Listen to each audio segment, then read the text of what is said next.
Hello అండి, good morning. Good afternoon అండి, good morning కాదు. ఇక్కడ చూడండి, 1 కిలో చికెన్ తీసుకున్నాను నేను. ఈ చికెన్ని ప్రతిరోజు చికెన్ కర్రీలా ప్రతి వారం చికెన్ కర్రీ చేసుకుంటుంటాం కదా.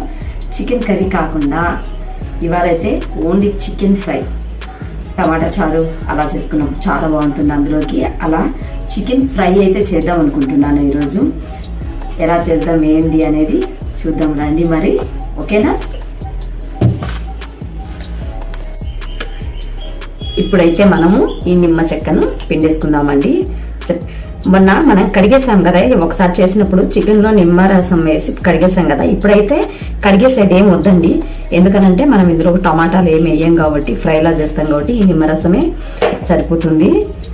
ఇలా ఒక 5 నిమిషాలు, మనకు ఆ నీచు వాసన ఏమీ ఉండదండి, చాలా బాగుంటుంది. ఇలా నిమ్మరసం వేసి కలిపి పెట్టుకున్న చికెన్ ముక్కలు కూడా మంచిగా హార్డ్గా అవుతాయండి, చాలా బాగుంటుంది. కొంచెం గట్టిగా ఉంటాయి ముక్క కూడా. ఓకే, ప్రాసెస్లోకి వెళ్ళిపోదామండి. ఇప్పుడు ఆయిల్ అయితే పోసేస్తున్నామండి. కడాయి హీట్ ఎక్కింది, నేనైతే ఆయిల్ హీట్ ఎక్కిందండి. ఇప్పుడు మనము చికెన్ ముక్కలు వేసేస్తున్నాము. ఇప్పుడు ఇందులోకి మనము సాల్ట్, పసుపు వేసి వాటర్ పైకి వచ్చి ఇమికిపోయేంత వరకు ఉడకబెట్టుకున్నామండి.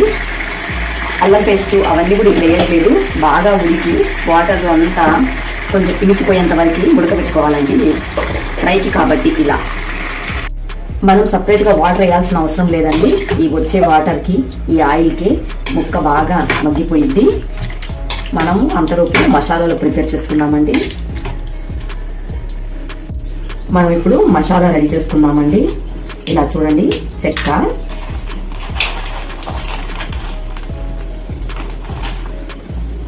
కొన్ని లవంగాలు, మిరియాలు కాదండి, 2 ఇలాచి,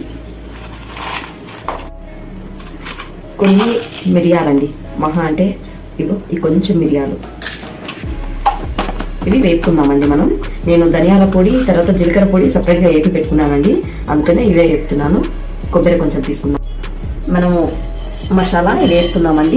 ఇదిగోండి, కొబ్బరి కూడా తీసి పెట్టుకున్నాను, కొంచెం కొబ్బరి కూడా వేసుకున్నాము.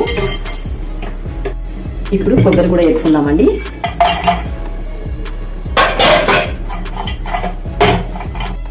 ఇప్పుడు మనం అన్ని మిక్సీ పట్టేసుకుందామండి, కొబ్బరి, చెక్క, లవంగాలు అంతా. ఇదిగోండి, మిక్సీ పట్టేసాను, మెత్తగా గ్రైండ్ అయిపోయింది. ఇప్పుడు మనం అల్లం వెల్లుల్లి పేస్ట్ మిక్సీ పట్టేద్దామండి. ఇదిగోండి, అల్లం పేస్ట్ కూడా రెడీ అయింది. మనం పట్టి పెట్టుకున్న మసాలా, అల్లం పేస్ట్. చికెన్ ఉడికిందేమో చూద్దామా? చూడండి వాటర్ ఎలా వచ్చాయో. ఉడకనిద్దామండి, మనం ఫ్రై చేస్తున్నాం కదా. ఈ వాటర్ అంతా ఇంకిపోయింది. కొంచెం కుక్ అయ్యేంత వరకు మూత పెట్టి ఉడకబెట్టుకోవాలండి. బాగా కుక్ అయింది అన్న తర్వాత మూత తీసేసి ఉడకబెట్టుకుంటే ఈ వాటర్ ఆవిరంతా ఇలా చూడండి, వాటర్ అన్ని ఇంకిపోయాయి. చికెన్ కూడా బాగా ఉడికిపోయింది. ఇప్పుడు మనం ఇందులోకి అల్లం వెల్లుల్లి పేస్ట్ వేసేస్తున్నాము. ఇదిగోండి అల్లం వెల్లుల్లి పేస్ట్ వేసేసాం కదా. కొంచెం అల్లం వెల్లుల్లి పేస్ట్ కూడా మగ్గనిద్దాము బాగా, ఎందుకంటే అప్పుడు కారం వద్దు. అల్లం వెల్లుల్లి పేస్ట్ పచ్చి వాసన పోయేంత వరకు ఉడికేద్దాం కొద్దిసేపు. అల్లం వెల్లుల్లి పేస్ట్ కూడా బాగా మగ్గిపోయిందండి, ఎగిపోయినాయి. ఇప్పుడు మనం కారం పొడి వేసుకున్నాము. వేసాం కదండి, కొంచెం తక్కువ వేసుకున్నాము, ఘాటు ఉంటుంది. ఇప్పుడు ఇందులోకి మనం కొంచెం ధనియాల పొడి వేసేసుకుందామండి. ఇది వచ్చేసి జీలకర్ర పొడి. ఇదండి, 1 స్పూన్ జీలకర్ర పొడి కూడా వేసేసాను. కొంచెం కారం ఎక్కువ వేసుకొని జలుబు అలా నోరు బాగానప్పుడు చేసుకుంటే జలుబు కొంచెం కారము ఇవన్నీ, కారం అవి మగ్గిందండి, కొంచెం ఫ్రై అయింది కదా. ఇప్పుడు మనము ఇందాక పట్టుకున్నాం కదా అవి మసాలా పొడి అంతా వేసేద్దాం. ఇప్పుడు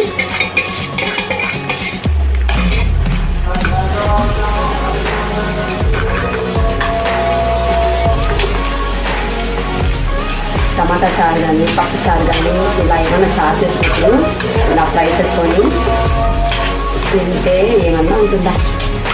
వద్దంటే కడుపులో కన్నం పోతుంది కదండి. బ్యాచిలర్ పిల్లలకి వాళ్ళకి చాలా సింపుల్గా ఈజీగా అయిపోయే ప్రాసెస్ అండి. టమాటాలు ఏం లేకుండా ఇలా, ఉల్లిపాయ కూడా లేదండి. ట్రై చేయండి ఇలా ఒకసారి. చికెన్ ఫ్రై అయితే రెడీ అయింది. ఇంకా ఇంకే సింపుల్గా చేసేసుకోండి. ఇలానే ఒకసారి లైక్ షేర్ సబ్స్క్రైబ్ అండి. విన్నాను నా ఛానల్ని అందరూ ఆదరిస్తున్నందుకు థ్యాంక్ యూ సో మచ్ అండి. ఇలా ట్రై చేయండి ఒకసారి, సింపుల్గా చాలా బాగుంది.